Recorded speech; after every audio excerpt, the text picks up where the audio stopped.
Bienvenue dans un tout nouveau monde. Un monde qui s'est arrêté de tourner. Où chaque nuit dure 6 mois. À Miami, nous sommes à nouveau sous la neige. Où chaque jour dure également 6 mois. Sous un soleil accablant. Aujourd'hui, le rayonnement solaire sera très élevé. Où la mer a envahi des villes, tandis que d'autres, surpeuplées, sont à court d'oxygène.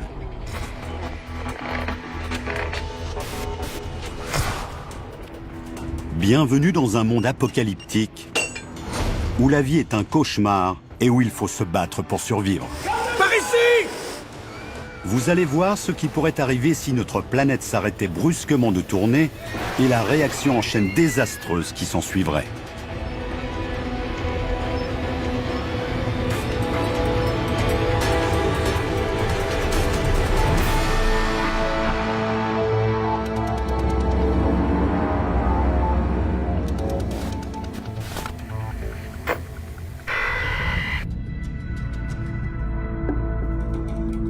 C'est un principe essentiel. Notre planète tourne sur elle-même. Notre système solaire est né il y a 4,5 milliards d'années d'un nuage tournant constitué de gaz et de poussière. En se formant, les planètes ont suivi cette rotation dont nous héritons en partie aujourd'hui.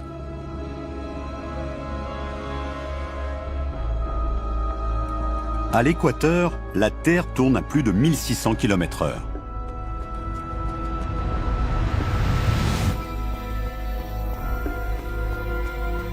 Pourtant, notre vitesse baisse progressivement. Nous perdons environ 2 secondes tous les 100 000 ans. Aujourd'hui, nous allons accélérer ce ralentissement et imaginer quel serait le scénario des 5 dernières années avant que la Terre ne cesse complètement sa rotation.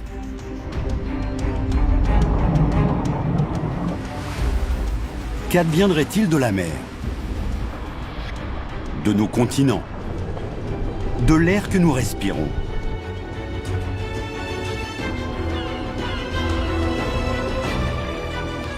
Quel serait le sort de l'espèce humaine?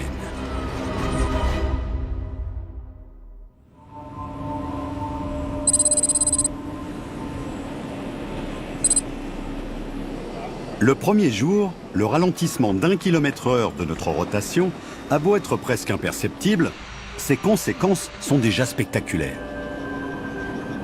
À l'aéroport international de Miami, surviennent les premières perturbations. Tour à vol AM553, bon vol. Les avions naviguent à l'aide d'un GPS. Le réseau GPS repose sur une série de satellites permettant de situer avec exactitude la position des appareils. L'une des données essentielles de ce système est le temps. À bord des satellites, les horloges sont en contact radio quasi permanent avec le sol. Le gouvernement américain détermine l'heure à l'aide d'horloges atomiques. Ce sont les plus précises au monde. Mais si notre ralentissement ne trouble en rien la synchronisation de ces horloges, les bases terrestres avec lesquelles les satellites communiquent ne sont déjà plus positionnées là où ces derniers considèrent qu'elles se trouvent. En d'autres termes, le réseau GPS n'a pas été conçu pour assumer un bouleversement de la rotation de la Terre. En ralentissant, la Terre va semer la zizanie dans un système de navigation minutieusement calibré, et les effets vont être catastrophiques. Vol AM721, remettez les gaz. Les ordinateurs tentent de faire atterrir les avions loin de leurs aéroports.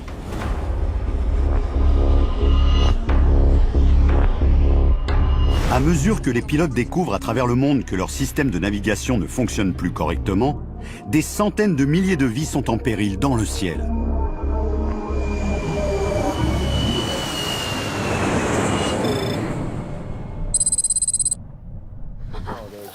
Bien joué, James. Allez, on rentre maintenant. Je serai là à 9 h. À Chicago, la plupart des gens ignorent encore le bouleversement du trafic aérien qui se joue à 2000 km à Miami. En réalité, l'infime ralentissement de la rotation terrestre a d'ores et déjà déclenché une réaction en chaîne incontrôlable.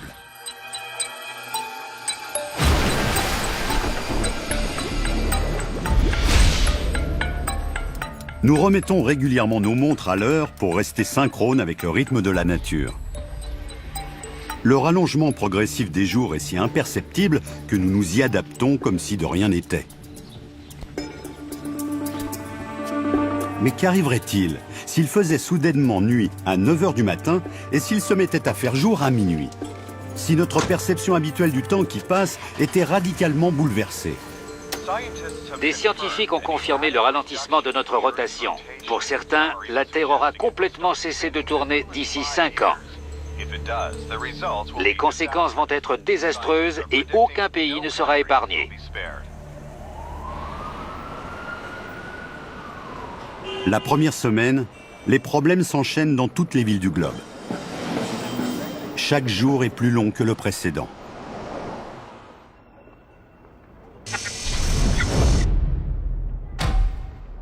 Bientôt, les secondes et les minutes deviendront des heures et des jours. Les marchés financiers où s'échangent quotidiennement 36 milliards de dollars sont en chute libre aujourd'hui. L'incertitude sur ce qui nous attend a sapé le moral des investisseurs. Qu'adviendra-t-il de nos 24 heures habituelles si elles durent plus longtemps que 24 heures?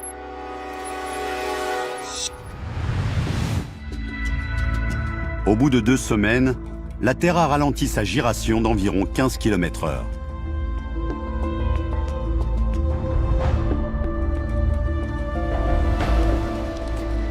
La réaction en chaîne s'accélère.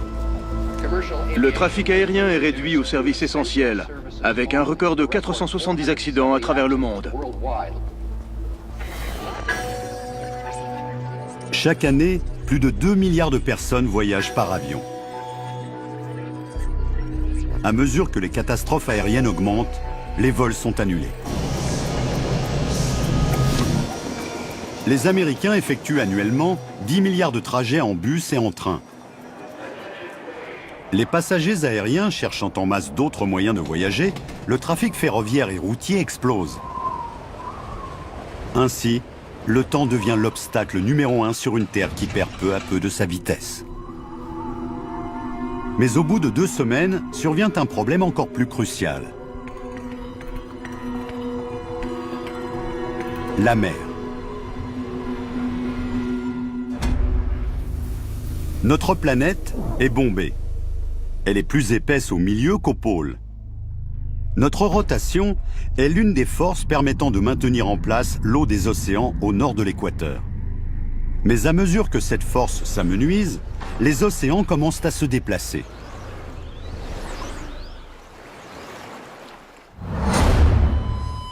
Des courants s'organisent depuis le bombement de l'équateur en direction des pôles. Plus d'1 milliard de kilomètres cubes d'eau se mettent en mouvement. Au nord, l'Arctique canadien est le premier à en faire les frais. 3 mois après que la Terre a commencé à ralentir, l'eau afflue sur ses rives comme une baignoire qui déborde. Le niveau des mers continue d'augmenter et le gouvernement canadien a ordonné l'évacuation totale du continent arctique.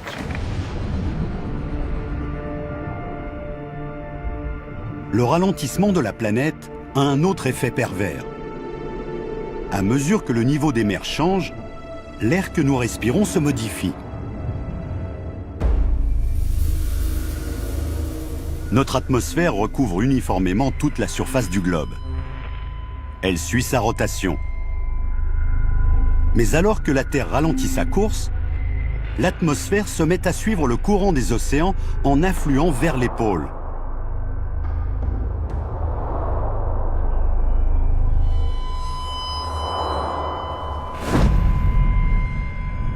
Parmi les premières villes touchées figurent des mégapoles des tropiques, comme Rio, Mumbai, l'ancienne Bombay, et Singapour. Il devient de plus en plus pénible d'y respirer. Plus au nord, les villes situées en altitude commencent elles aussi à souffrir. Aux États-Unis, les alpinistes du Colorado ressentent brusquement les effets du manque d'oxygène. À 1500 mètres, il devient aussi rare qu'à 4500 en temps normal. À moins de 2500 mètres d'altitude, on commence à ressentir le mal des montagnes. Et la limite de survie se situe juste au-dessus de 5000 mètres. Ça va, mon garçon?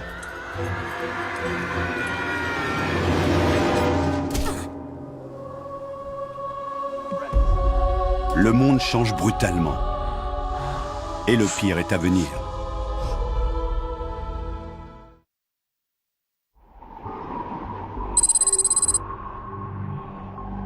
Quatre mois ont passé depuis que la Terre a commencé à ralentir.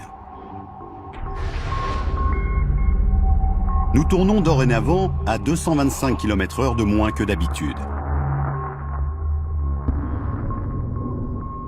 Chaque jour dure presque 28 heures, avec 2 heures de lumière et 2 heures d'obscurité supplémentaires.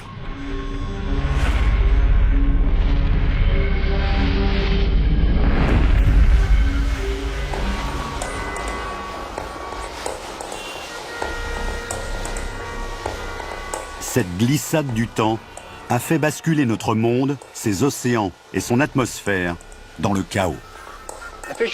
Les autorités russes informent que l'engloutissement des gisements de pétrole du pays provoque une pénurie de carburant à l'approche de l'hiver.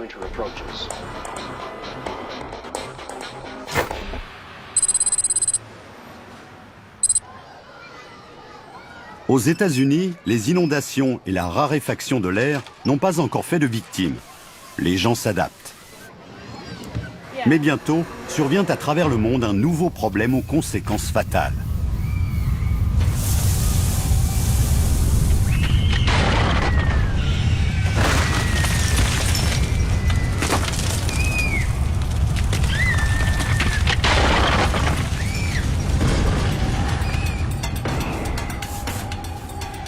Des tremblements de terre là où ils n'avaient jamais lieu auparavant. La Terre se compose de 3 couches.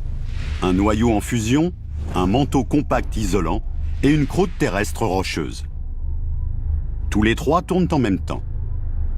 Mais à mesure que notre vitesse de rotation décroît, ces couches se mettent à ralentir à des vitesses différentes et engendrent de gigantesques frottements.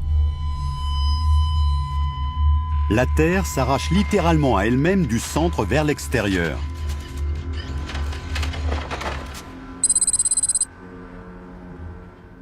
Les eaux de San Francisco sont une zone sujette au séisme. À présent, les océanographes relèvent dans la région la preuve d'une activité sismique sans précédent. De profondes fissures dans les fonds marins libèrent une chaleur infernale. Tués par les explosions sous-marines, les poissons émergent par millions. L'activité volcanique à Chicago et dans ses environs a forcé à fermer plusieurs grands axes de circulation. La population est invitée à rester chez elle.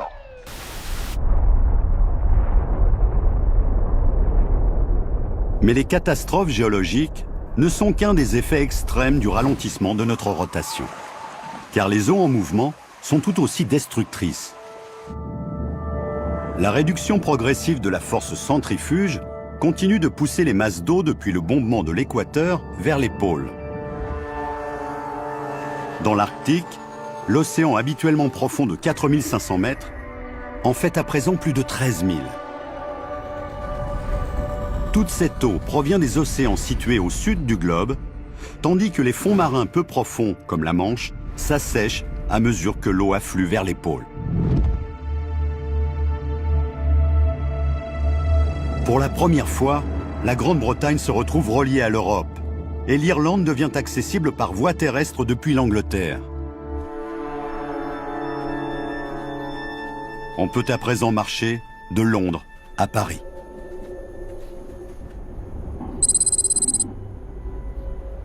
Mais l'Europe n'est pas la seule concernée. À mesure que les océans affluent vers les pôles, les célèbres plages de Miami se retrouvent dans les terres. Cuba et la Floride sont à présent reliés. Et le Mexique s'est agrandi d'environ 1/3 de sa superficie.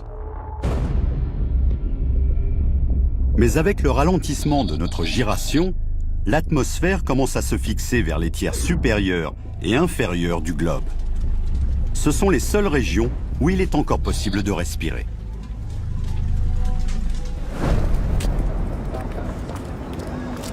New York, Londres, Toronto sont toutes les trois à l'abri.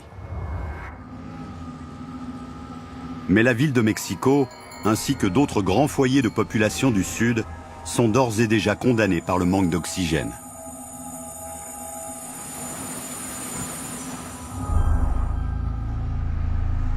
Aux États-Unis, on surnomme Denver la ville au perché. À mesure que l'atmosphère devient irrespirable, son altitude équivaut à celle d'une ville située à 5000 mètres. Cela revient à vivre plus haut qu'à mi-hauteur de l'Everest. Les spécialistes estiment que l'air restera respirable dans des États américains moins élevés, comme le Kansas, le Nebraska et l'Oklahoma. L'eau inonde les terres depuis le nord, tandis que l'air se raréfie au sud. Pourtant, quelques petites poches terrestres encore habitables subsistent au milieu de l'Amérique du Nord. Ces zones que l'on estime à l'abri des inondations ont été classées zones vivables. Aussi, les habitants de Denver sont-ils condamnés à mort s'ils y restent?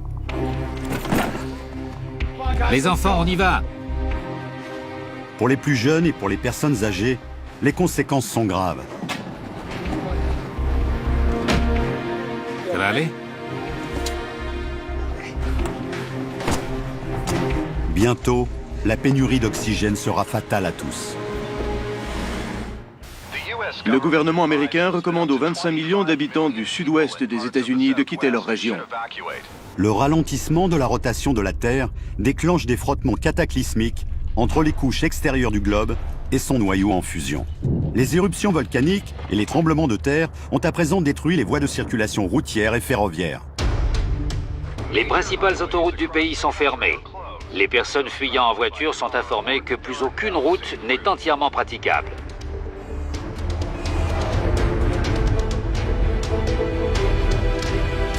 On déplore une augmentation des séismes, des éruptions volcaniques et des accidents de la route. Les réfugiés sont informés que le gouvernement ne peut plus assurer leur protection.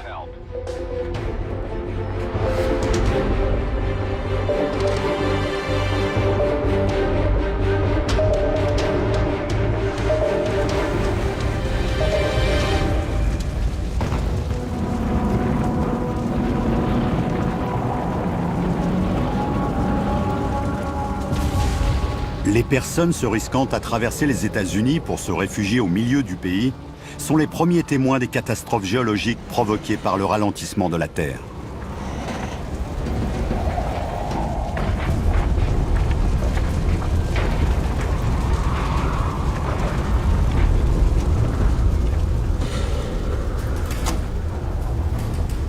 Tandis que les tremblements de terre dévastent le Midwest américain, les océans qui se sont retirés ont fait des grandes villes du littoral des mégapoles haut perchés et arides. New York, Boston, Halifax sont à présent loin dans les terres. L'Australie a formé un nouveau continent avec l'Indonésie. Et le littoral asiatique, peu profond, n'est plus du tout une côte. En à peine 4 mois, Hong Kong et d'autres grands ports se retrouvent asséchés. Partout à travers le monde, la pêche s'est arrêtée.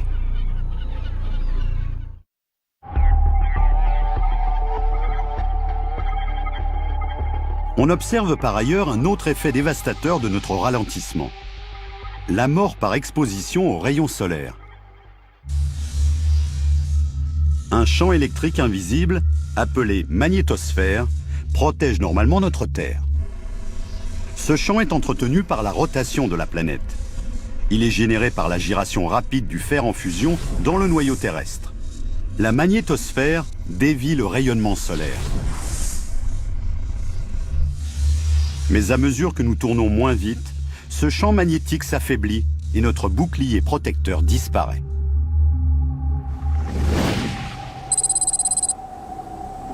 Les régions tropicales, comme Miami, ne risquent pas d'être submergées par les eaux. La ville repose sur la plaque continentale atlantique. Mais à présent, cette plaque est exposée au rayonnement solaire sur des dizaines de kilomètres, alors que Miami est entouré par les terres. Ainsi, l'air a beau être encore respirable dans la région, les rayons solaires y sont devenus mortels. Aujourd'hui, l'indice du rayonnement solaire est de 8, c'est-à-dire extrêmement élevé. On recommande aux personnes devant sortir de se couvrir complètement et de limiter leur temps d'exposition à 15 minutes.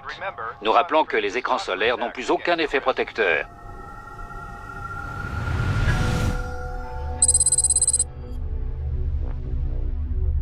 Il y a à peine plus d'un an que notre rotation a commencé à ralentir. Nous tournons maintenant à 340 km/h de moins que d'accoutumé. Le visage de la Terre continue de se modifier. Les eaux du globe poursuivent leur déplacement. Un an après qu'il soit devenu possible de marcher d'Angleterre vers la France, le trajet devient définitivement impossible. D'abord, les zones peu profondes entourant l'Europe continentale se sont asséchées à mesure que l'Atlantique Nord affluait vers le pôle Nord.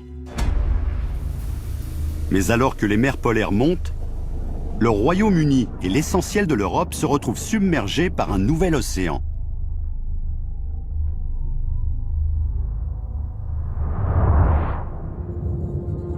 Londres a disparu sous les eaux.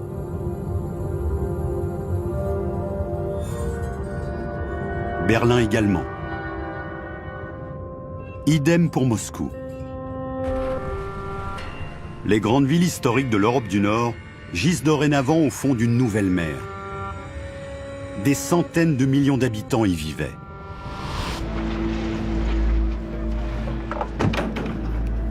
Aux États-Unis, les survivants qui ont réussi à fuir les régions sinistrées commencent à arriver au Kansas. Pour les accueillir, on a réquisitionné une université. Les autorités travaillent pour créer un refuge dans ce qu'elles pensent être l'endroit le plus sûr des États-Unis. Une région préservée des inondations, respirable et épargnée par les grands séismes. Mais elles vont devoir résoudre un problème crucial. Les routes sont devenues impraticables et plus aucune livraison de vivres n'est possible. Pour subsister, la population devra cultiver et pratiquer l'élevage. Le désastre est sans précédent. Les survivants sont livrés à eux-mêmes. Ils ont beau s'en être tirés, ils vont devoir lutter pour leur survie.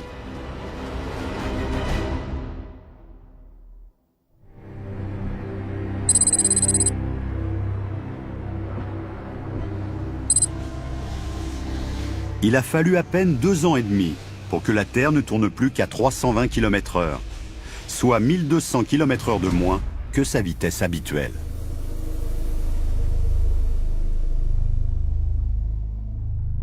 Des pays entiers sont submergés. Dans d'autres, l'air dépourvu d'oxygène est devenu irrespirable. Les survivants doivent à présent affronter une nouvelle conséquence désastreuse du ralentissement de la rotation terrestre. Partout dans le monde, le rythme du sommeil est gravement perturbé. Chaque jour dure à présent plus de 60 heures, chaque nuit aussi. La nature n'a pas programmé l'homme pour qu'il synchronise ses cycles du sommeil avec un monde éclairé 60 heures d'affilée. Cela équivaudrait à surmonter en permanence l'insomnie des grands voyageurs due au décalage horaire.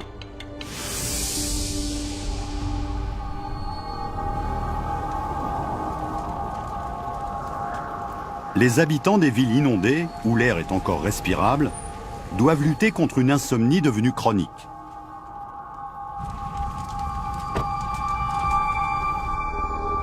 Leur vue se trouble et ils souffrent d'atonie musculaire.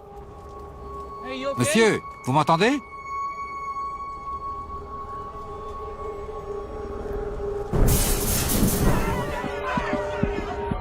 Les astronautes, les sous-mariniers et les explorateurs de l'Arctique souffrent communément de cette perte des repères. Ils se sentent exténués mentalement et ont du mal à se situer dans leur environnement.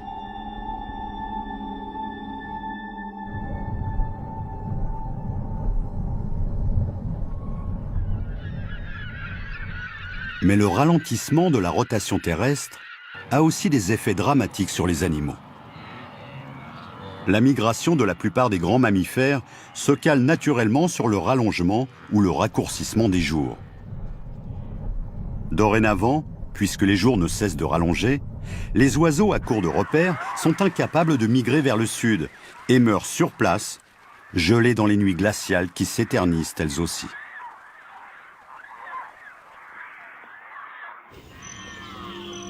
D'autres espèces subissent le même sort.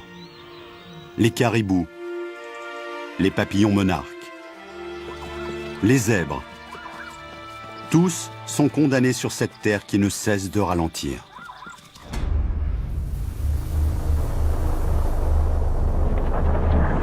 Tandis que les océans continuent d'affluer vers les pôles, un nouveau méga-continent se forme aux latitudes médianes du globe.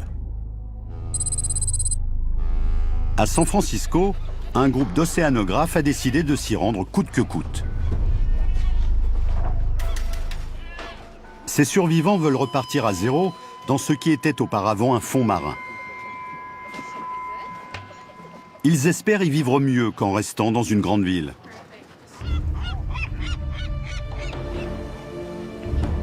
Leur décision est désespérée. Mais sur cette planète gravement touchée, il reste peu d'alternatives viables. En l'espace de 2 ans et demi, la face de la Terre a profondément changé.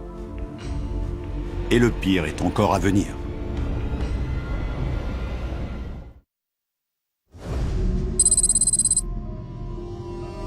« 4 ans ont passé depuis que la giration de la Terre s'est mise à ralentir.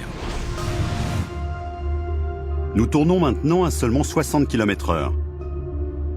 Le soleil nous illumine pendant 13 jours d'affilée, suivi de 13 jours pendant lesquels il fait nuit.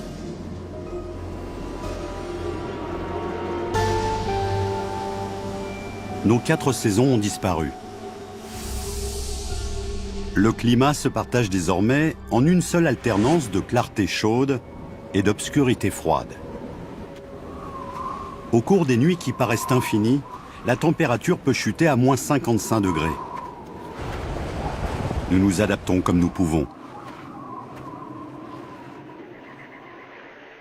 La plupart des espèces animales n'y parviennent pas. Quand bien même elles ont survécu aux inondations massives et ont trouvé un air suffisamment riche en oxygène, le froid glacial finit par en venir à bout. Les animaux qui hibernent ont de meilleures chances de survie. Ils sont habitués à rester à jeun pendant de longues périodes. Mais leur avenir est incertain, car leur habitat a été inondé ou n'est plus en zone respirable. La végétation cède elle aussi au chaos climatique. Les cultures de subsistance comme le maïs et le blé nécessitent beaucoup de soleil pour pousser. Les forêts tempérées se mettent à geler et meurent.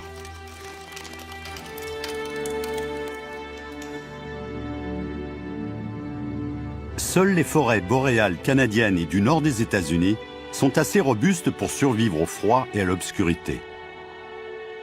Si ce n'est qu'elles gisent à présent sous l'eau. Les villes d'Amérique du Nord sont englouties à mesure que les eaux convergentes de l'Atlantique et du Pacifique les envahissent. Toronto, Halifax, Boston.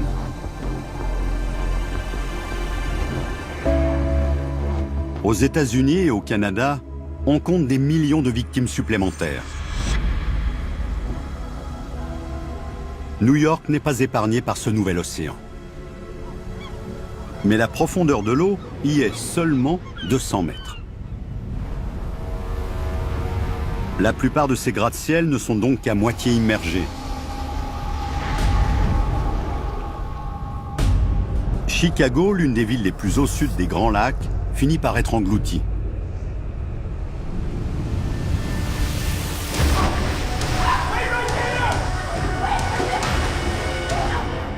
À mesure que les flots envahissent les métros et les égouts, les personnes restées dans les villes fuient dans la panique. Par ici, dépêche-toi! Non! Ne retourne pas la chercher! Non! Bientôt, toute la ville sera sous l'eau.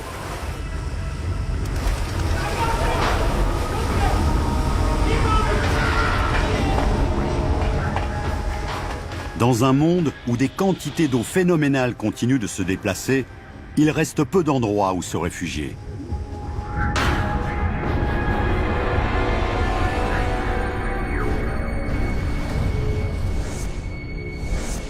La raréfaction de l'oxygène a rendu quasiment toute la surface de l'Afrique, de l'Australie et de l'Amérique du Sud invivable. Près de l'équateur, respirer équivaut à se retrouver à 10 000 mètres d'altitude, c'est-à-dire plus haut qu'au sommet de l'Everest. D'immenses mégapoles ont été désertées. Mais un continent équatorial est en train de naître là où régnait l'océan il y a encore très peu de temps. Et ce nouveau méga-continent compte peu d'endroits où l'air est assez dense pour être respirable.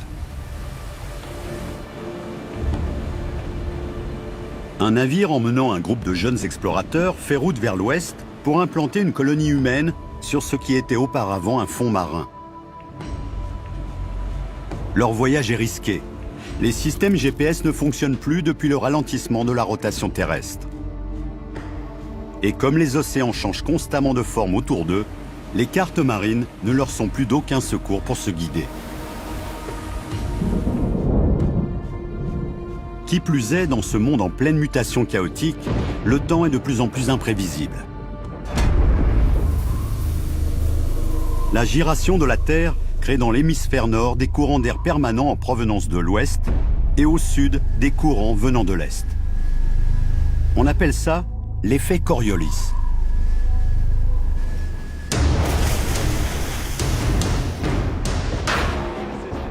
À mesure que notre rotation ralentit, ces mouvements de masse d'air habituellement prévisibles deviennent instables. De nouveaux courants d'air à haute pression se forment et se déchaînent sur la planète. Des tempêtes d'une violence inouïe sévissent en mer. Elles peuvent durer des semaines.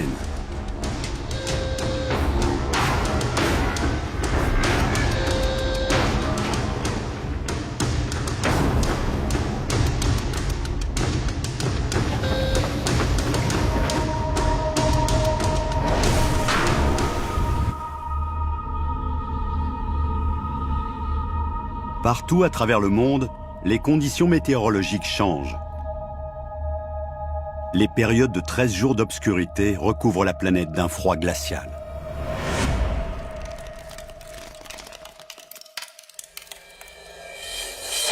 Ici à Miami, nous sommes à nouveau recouverts de blanc, tandis que dans tout le pays se lève une nouvelle tempête nocturne.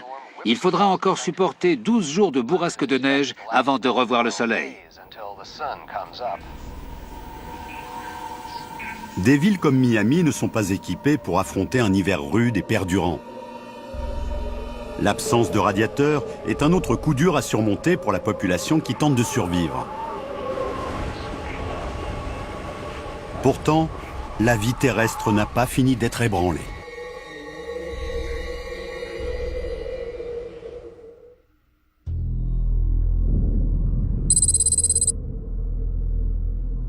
La rotation de la Terre a amorcé son ralentissement il y a maintenant 4 ans et demi. Notre planète, habituée à tourner à environ 1600 km/h, est désormais presque immobile. Le Soleil rayonne 16 jours d'affilée. À mesure que nous ralentissions, les océans ont convergé vers les pôles. 2 nouveaux océans se sont formés. Le Kansas se trouve dorénavant sur le littoral d'une nouvelle et immense mer nordique. C'est un océan profond de 16 km.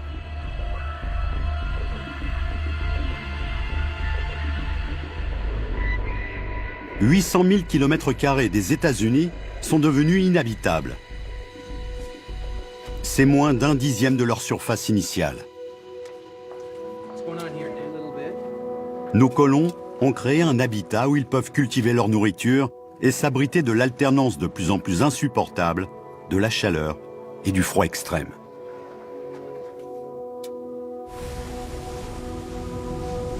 Les nouveaux océans qui ont pris forme offrent les meilleures chances de se nourrir.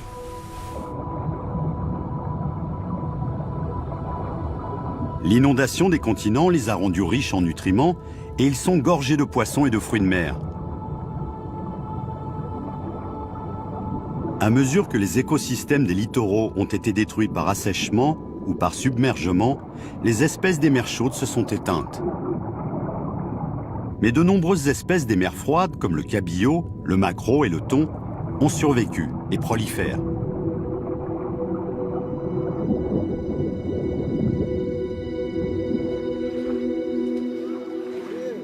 Autrefois habitués aux cultures et à l'élevage, les gens se sont reconvertis dans la pêche, là où le nouvel océan baigne les plaines américaines du Midwest.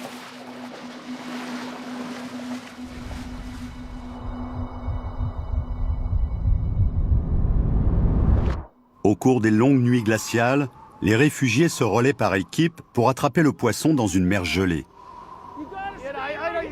En les ramenant à leur habitat, ils risquent leur vie par moins 55 degrés. Une température extrême que le corps humain ne peut supporter que quelques minutes.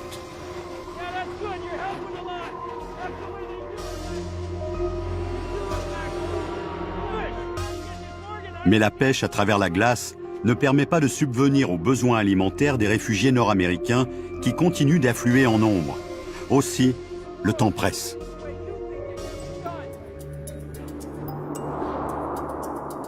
La terre devenant presque statique, les longues bourrasques de neige s'arrêtent.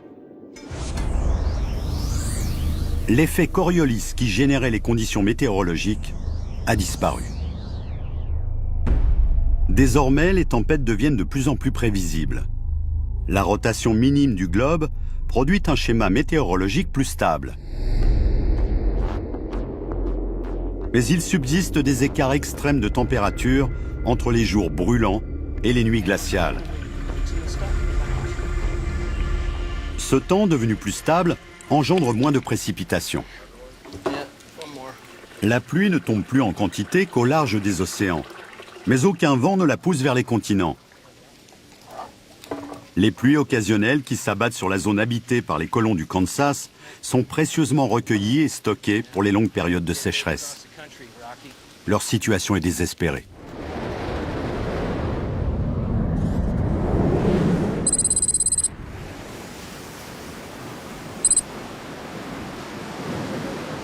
En mer, les océanographes partis de San Francisco ont fait naufrage sur le nouveau mégacontinent.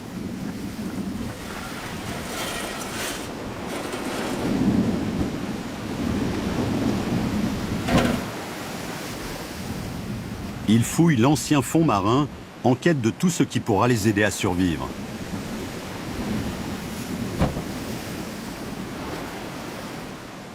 Leur choix de vivre isolés dans cette région est toutefois risqué. À la différence de leurs homologues réfugiés au Kansas, ils ne peuvent compter que sur les ressources qu'ils ont emportées et sur ce qu'ils pourront récupérer. Mais s'ils parviennent à leur fin, ils disposeront de la plus grande superficie de terre habitable sur toute la planète.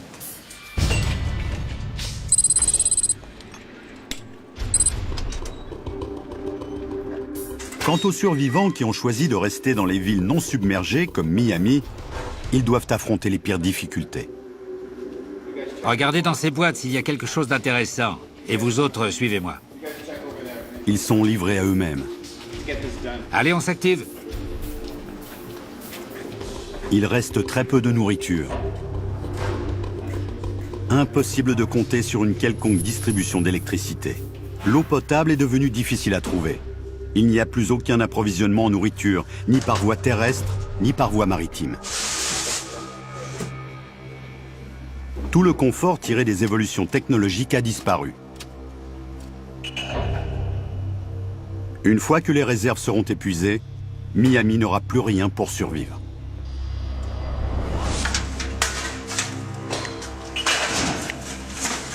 la situation est critique. Leur fin est proche s'ils restent ici. Alors certains survivants ont décidé de fuir. Ils doivent trouver un lieu qui ne soit pas enclavé dans les terres.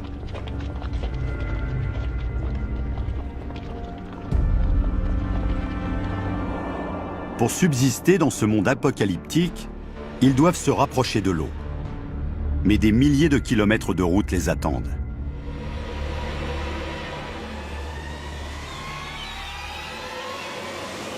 Les océans sont l'une des dernières ressources de protéines animales de la planète. Au milieu du Pacifique, une nouvelle colonie prend racine. Elle a installé un petit camp de base en quête de nourriture et d'abri. L'énergie éolienne permet de générer de l'électricité. L'ancien fond marin finit de s'assécher et l'agriculture sera bientôt possible sur le littoral du nouvel océan nordique. Pourtant, chaque fois que l'obscurité tombe, le climat repousse à nouveau les limites de la résistance humaine. Sur ce nouveau méga-continent désolé, les réfugiés doivent endurer plus de 16 jours de température glaciale dans des abris de fortune.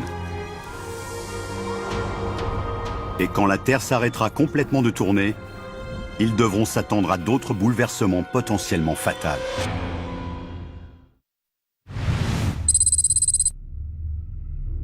Cinq ans après avoir commencé à ralentir sa rotation, la Terre s'immobilise complètement. Les océans, l'atmosphère et le climat s'installent dans leur nouvel ordre. Un méga-continent encercle le centre de la planète. Deux vastes océans courent depuis les pôles jusqu'aux latitudes médianes du globe. Toutes les terres proches de l'équateur sont privées d'air. La plus grande partie du nouveau continent est inhabitable, car trop haute par rapport au niveau de la mer. La Terre a beau ne plus tourner sur elle-même, elle gravite toujours autour du Soleil.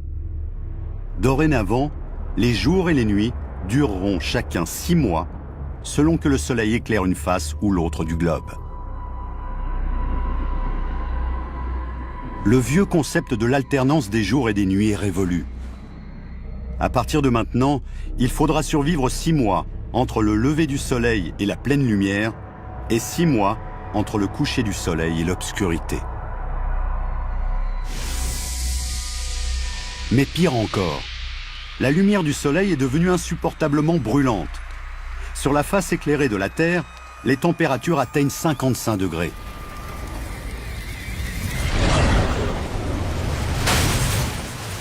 Des vents surpuissants balaient tout sur leur passage. Aux frontières entre la face éclairée et celle obscure de la Terre, les effets de la lumière solaire sont moins destructeurs. Sur le nouveau continent près d'Hawaï, il pleut pendant 1 mois, de la même manière que les ouragans engendrent des orages des milliers de kilomètres plus loin.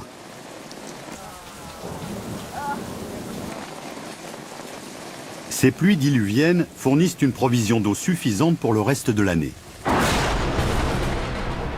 Mais d'autres survivants ont moins de chance. Nos réfugiés au Kansas sont à des milliers de kilomètres au nord de la zone baignée d'une chaleur torride. Ils découvrent maintenant qu'il ne pleuvra plus jamais dans cette région du globe. Ces colons ne peuvent même pas espérer dessaler l'eau de mer. Le réseau électrique national ne fonctionne plus et ils ne disposent pas d'assez d'énergie. Les conditions climatiques et météorologiques de notre Terre dépendent entièrement du Soleil. Il n'y a plus ni vent, ni pression atmosphérique. Et avec la très longue nuit de 6 mois qui s'installe, arrive le coup de grâce. Les températures chutent à moins 55 degrés. C'est presque 20 degrés de moins que la température moyenne de l'hiver arctique.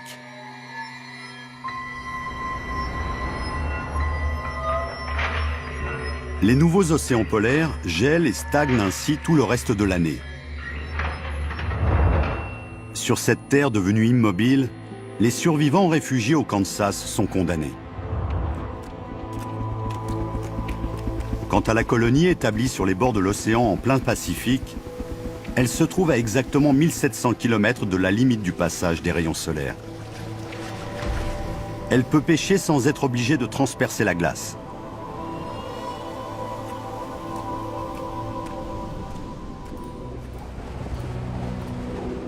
Un an a passé. Plus de 6,5 milliards de personnes sont mortes.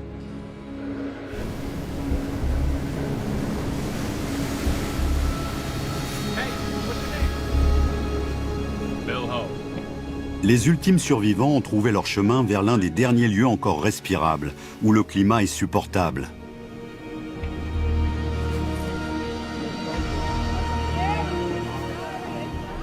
Le cycle de l'obscurité et de la lumière, du froid et de la chaleur,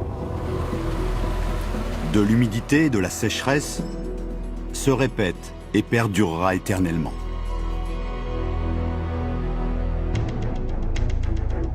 Le brusque ralentissement de notre rotation a façonné un nouveau visage à notre planète. Heureusement, les choses ne se dérouleront jamais ainsi. Mais ce scénario est en soi la preuve de l'équilibre fragile qui maintient notre planète en vie.